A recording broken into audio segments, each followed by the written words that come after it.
For me, it's the gay thing taking more precedence over the black thing.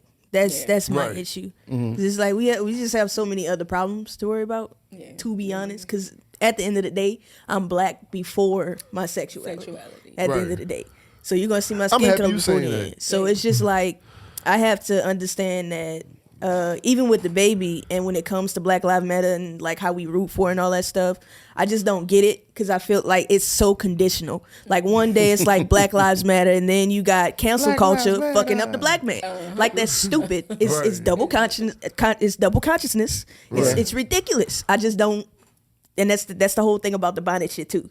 I just think all of it divides us more and more, and it's just so easy to do it. We're so like we fucking fall for it every time. Okay, well every time. Let's do that crossover then. Bow. I got you. Let's cross that over. I mean, because I wanted to talk about it because any topic is just kind of open for discussion, and I wanted to talk about Monique because.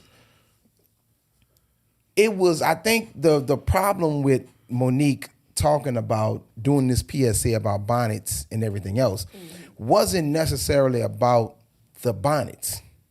I think it was about Monique telling them about the bonnets. Yeah, Miss Monique, who says that there's a gender bias and there's a racial bias with Netflix, and we all know how that how that whole thing kind of played out. Right. And so it's like. They paid Tiffany Haddish. Yeah, they paid. Yeah, well, you're right. They paid her $600,000. They paid her $600,000 to do a cartoon show.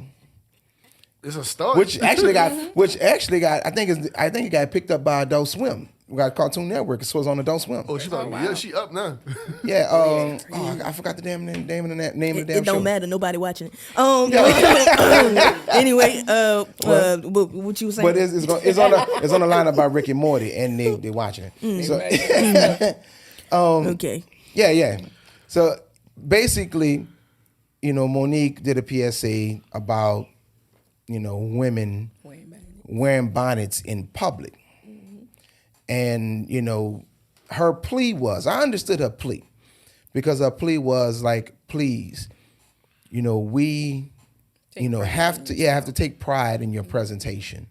I would like for all of y'all to take pride in your presentation. I don't want y'all in the airport, with pajamas and the bonnet on. Well, I understood where she came from. I guess she's holding everybody accountable for like your presentation, how you present yourself in public. As black people. Exactly. And then she's old school. Right. Yeah. So, that's the thing. The old school mentality, that's what it is. It's like I would tell myself, I go in the mirror every morning before you go into work, and you're like, can I conduct the meeting? If I look in the mirror and say, I cannot go conduct the meeting, the way I look, I need change. I actually like that. Right. But that's just, you know what I'm saying? That's just... my thing though, but I'm old school, and I get where she was coming from. It's just about presentation. Well, here's the thing. Everything, I think one of the things that we have a problem with is usage, right? Right. Certain articles of clothing have each have their distinctive usage. Right. We've blurred the lines a little bit. And I think because the lines have been blurred, so much, especially with the way we do things now, right? Even as opposed to 20 years ago, right? The things that we're doing now, like the lines are totally blurred between at a McDonald's. You can go to a McDonald's and you'll see pajamas and a bonnet standing in front of a 3-piece suit. Right. With the, like that type of thing. Now, in the interest of diversity, that might be a good thing or something of that nature. Right. I think partly I think just the whole shift is happening in like thinking. Mm-hmm. There's a thinking shift. So we're now like, we can do literally whatever we want. it's like too many people are feeling like they're liberated now. And Which is cool, but it's a catch to it. A lot of times my question would be, liberation from what? Right. And most of the time people just want to be liberated just to say they're liberated. Just for the sake of being liberated? No, like in order to know what freedom is, you have to be in some type of bondage. Exactly. You have to know, at least know that you're in some type of bondage. Right. And your freedom is a consequence of you getting out of a certain type of bondage. Right. Or, a certain type of resistance, or feeling downtrodden, the whole nine, Right. So So I got a question though. Oh. So Monique made her statement about the bonnets, right? Which I don't care either way. If you feel like you good with it, that's how you want to look. It is what it is. Right.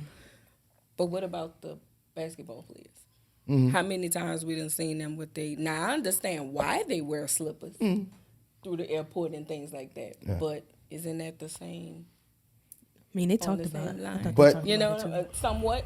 I mean, I understand why they wear it because their feet are swollen. They done played a game or whatever. Right. Most of the time they like. Well, that's what I was going to say. I think it just comes down to use.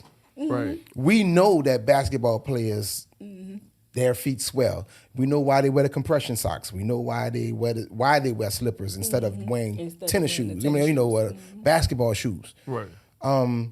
We know why. Women, when you see them if you see them on the bus coming from work, and you see them either with some sneakers on, with their stockings or something that that they're coming from work. The use behind it, and so that's what makes it acceptable. Acceptable in some circles. In lines of the way she presented it was as if they're like she's on a platform, so she's representing the whole race, black woman, the black woman, and you know what I'm saying. Nobody so, elected her. It's the same premise with basketball players because everybody don't know who certain basketball players are, especially when they not in the game, on the court. So if you walking through the airport with slippers on, you just look like another black man. Well, I'm just saying. I would agree with you. So I would definitely agree with you. On the same, because that's what she's saying too about presentation. I'm just saying. I would agree with you if we didn't. It's like the old Dave Chappelle kind of joke. Since we talking about Dave Chappelle and like his outlook and his outlook on his point of view. He really is. Yeah, he just so. I remember it's from like Killing Me Softly. Killing Him Softly, and he was like, and so they got guys looking at a woman who got, the thing with the breast out and the titties out, and then, they stop and go, just damn, look at them titties, and she goes, oh, just because I'm dressed this way does not make me a whore. And he's like, oh yeah, you are correct. Just because you're dressed like that does not make you a whore, but that is fucking confusing. Why? Because he said that's just like me, Dave Chappelle, the comedian, walking around in a cop's uniform. People walk in and be like, oh, good, you're here. We can help us. Da, da, da, da. Oh, just because I'm dressed this way does not make me a police officer. So same with gender then. So we as a society have figured out that, okay, there is a certain look and a certain uniformed there's a certain uniform that comes with everything we do.